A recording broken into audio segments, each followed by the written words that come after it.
शिष्य ने दी गुरु को अनोखी दक्षिणा। गंगा तट पर एक ऋषि का आश्रम था।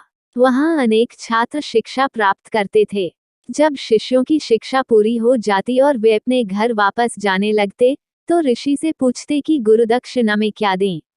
ऋषि कहते, तुमने जो पाया है, समाज में जाकर उस पर अमल करो, अपने पैरों पर खड़े हो, सच्ची कमाई करो और फिर 1 साल बाद तुम्हारा जो मन चाहे वह दे जाना। आश्रम छोड़कर जाने के बाद शिष्य अलग अलग व्यवसाय अपनाते। अपने अपने कामकाज से जिसे जो कमाई होती, उसका कुछ हिस्सा वह श्रद्धापूर्वक ऋषि को दे दिया करता था। एक बार आश्रम में अत्यंत सीधा सादा शिष्य आया।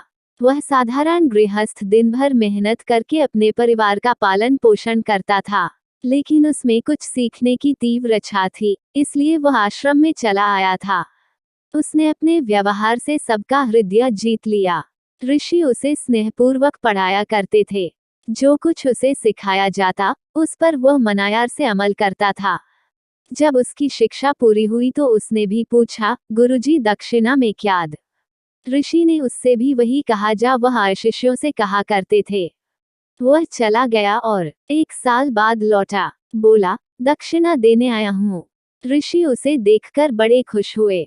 फिर उन्होंने पूछा, क्या लेकर आए हो बेटा? उस शिष्य ने 10 लोगों को खड़ा कर दिया, जो उसके गांव के थे। उसने कहा, मैं गुरु दक्षिणा में ये 10 नए शिष्य लाया हूँ। ऋषि ने पूछा, किस लिए? उसने कहा, जो शिक्षा आपने मुझे दी थी, मैंने उसे इन तक पहुँचाया। उतने से ही इनका जीवन संवर गया।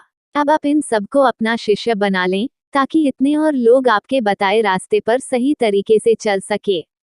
ऋषि ने प्रसन्न होकर कहा, तुमने मुझे अब तक की सबसे अच्छी गुरु दक्षिणा दी है।